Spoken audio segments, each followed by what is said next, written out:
अब जिसके पास पैसे नहीं है वो नहीं कर रहा है तो वो उससे ये थोड़ी करा तूने कुर्बानी नहीं की कि जो तुम में अमीर है वो कुर्बानी करे ताकि गरीब लोगों को उसका फायदा। और बकरा ईद पर मासूम जानवरों की कुर्बानी का ये रिवाज आखिर क्यों नहीं बंद कर देते मुसलमान? क्यों धर्म के नाम पर मुसलमान करते हैं जानवरों को कुर्बान? बकरा ईद पर जानवर की कुर्बानी पर क्या कहता है इस्लाम? इस्लाम को लेकर अक्सर गैर मुस्लिम ऐसे सवाल उठाते हैं जिनके जवाब मुस्लिमों को अक्सर चुभते हैं।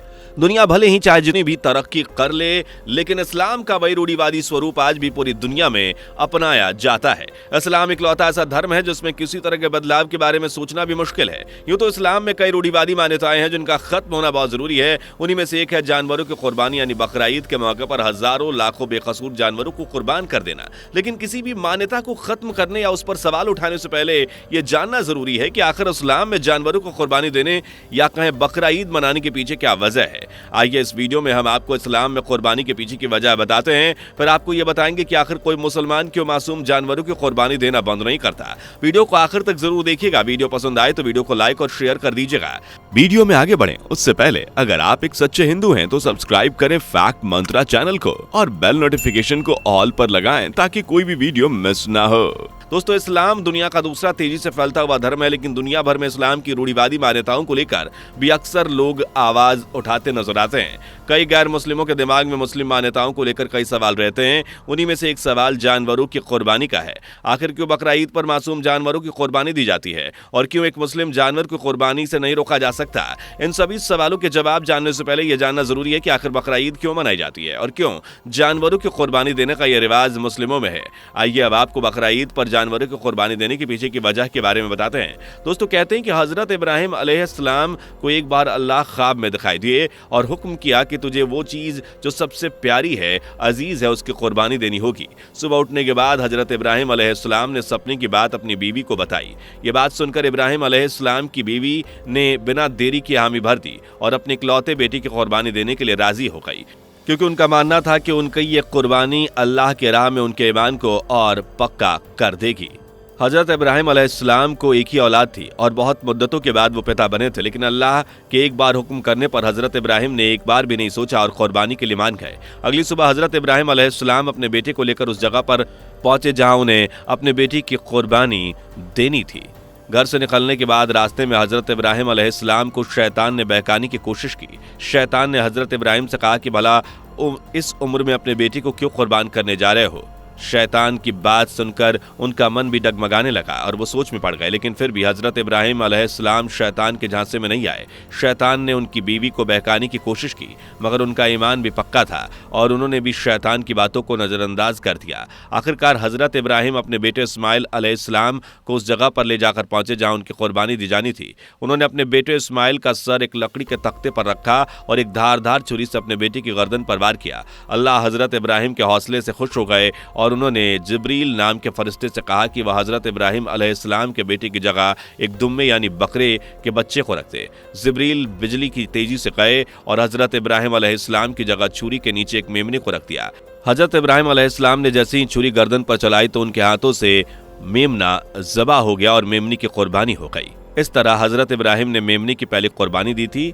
ये देखकर हजरत इब्राहिम चौंक गए। हजरत इब्राहिम अलैहिस्सलाम को जिब्रील अमीन ने कहा कि अल्लाह ने आपकी कुर्बानी कबूल कर ली और अल्लाह आपकी कुर्बानी से राजी है, इसलिए हजरत इस्माइल की जगह मेमने की कुर्बानी कबूल की गई।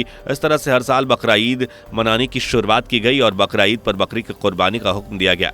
दोस्तों, मुसलमानों के लिए बकरा ईद पर किसी जानवर की कुर्बानी देने का मतलब यह है कि वो अल्लाह को खुश करने के लिए किसी जानवर की कुर्बानी देते हैं, लेकिन वही गैर मुसलमानों के लिए यह सवाल हमेशा पेचीदा रहता है कि आखिर एक ईश्वर या अल्लाह को खुश करने के लिए मासूम जानवरों की कुर्बानी कैसे दिया जा सकता है। दोस्तों, इस्लाम को मानने वाले लोग कहते हैं कि हर मुसलमान पर कुर्बानी फर्ज है, यानी अल्लाह की राह में अपनी सबसे अजीज चीज को कुर्बान करना बहुत जरूरी है। अब ऐसे कई लोग और कुछ मुस्लिम भी इस बात पर सवाल उठाते हैं कि अल्लाह ने इब्राहिम को हुक्म दिया था अपनी सबसे हरदल अजीज चीज को कुर्बान करने के लिए, लेकिन आजकल मुसलमान ईद को 2 दिन पहले महंगा बकरा खरीदते हैं और फिर उसकी कुर्बानी कर देते हैं, तो फिर वो चीज हरदल अजीज या प्यारी कैसे हुई? अल्लाह को तो उस चीज की कुर्बानी चाहिए जो उसके दिल के पास हो और उसे प्यारी हो। दोस्तों, इस्लाम में ऐसे कई सबूत मिलते हैं जिसमें कहा गया है कि पैगंबर मोहम्मद जानवरों को परेशान करने वाले और उन्हें खुद दुख पहुंचाने वालों को हिदायत देते थे, फिर क्यों इस्लाम में सबसे बुरा बर्ताव किया जाता है जानवरों के साथ? ऐसे सवालों का जवाब देते देते हुए इस्लाम के जानकार दलील देते हैं कि कुर्बानी करने का हुक्म कुरान में आया है और हजरत इब्राहिम ने उसकी शुरुआत की थी, जिन्हें न सिर्फ इस्लाम का बल्कि ईसाई और यहूदी धर्म का संस्थापक भी कहते हैं। उनका मानना है कि मॉडर्न मुसलमानों ने भले ही बकरा ईद को मनाने के तौर तरीके बदल दिए, लेकिन कुर्बानी करना फर्ज है और उसे किसी भी कीमत पर रोका नहीं जा सकता। हालांकि इस्लाम में कुर्बानी के लिए महंगे जानवर की नुमाइश करना सख्त मना है। इसी के साथ इस्लाम के जानकार ये भी कहते हैं कि कोई मुसलमान अगर कुर्बानी देने की हैसियत नहीं रखता तो वह कुर्बानी ना भी दे तो कोई हर्ज नहीं, लेकिन अगर मुसलमान कुर्बानी को गलत मानकर कुर्बानी नहीं देता तो उसे गुनाह माना जाएगा। इसके अलावा आपको बता दें कि इस्लाम में जानवर की कुर्बानी करने का एक नियम है। किसी बीमार या पहले से मरे हुए जानवर की कुर्बानी नहीं दी जा सकती। किसी गर्भवती जानवर की कुर्बानी नाजायज है। इसके अलावा ऐसा जानवर जो इस्लाम में हराम है उसे भी कुर्बान नहीं किया जा सकता। दोस्तों, मुसलमानों में ऐसे कई लोग हैं जिनकी हैसियत महंगे बकरे खरीद कर उनकी कुर्बानी करने की नहीं है। ऐसे में सवाल आता है कि क्या ऐसे लोग अल्लाह की माफ़ी के हकदार हैं? उन्हें मुसलमान समझते हैं या नहीं? इस सवाल पर इस्लाम के जानकार कहते हैं कि अल्लाह ताला ने कुर्बानी करने वालों के कुछ नियम भी बनाए हैं और वो ये है कि एक मुसलमान जब किसी जानवर की कुर्बानी करे तो उसके 3 हिस्से निकाले। पहला गरीबों के लिए, ऐसे लोगों के लिए जो कुर्बानी करने की हैसियत नहीं रखते। दूसरा हिस्सा अपने रिश्तेदारों के लिए और उन रिश्तेदारों के लिए जिन्होंने कुर्बानी नहीं दी है। और तीसरा यानी कि आखिरी हिस्सा अपने लिए। और इस तरह से जिन लोगों ने कुर्बानी नहीं दी है वो भी कुर्बानी के हकदार हो जाते हैं। दोस्तों, इस्लाम के जानकार कहते हैं कि इस्लाम में कुर्बानी का मतलब सिर्फ गोश्त खाने के लिए कुर्बानी करना नहीं है। कुर्बानी करना अल्लाह के लिए किया गया एक नेक काम है जिसे करने के लिए हर मुसलमान को हुक्म दिया गया है। लेकिन दोस्तों, कई गैर मुस्लिम और कई मुस्लिमों को इस रिवाज से दिक्कत होती है। ऐसा इसलिए क्योंकि उनका मानना है कि किसी इंसान के लिए किसी मासूम जानवर की बलि देना या कुर्बानी देना कहीं से सही नहीं है।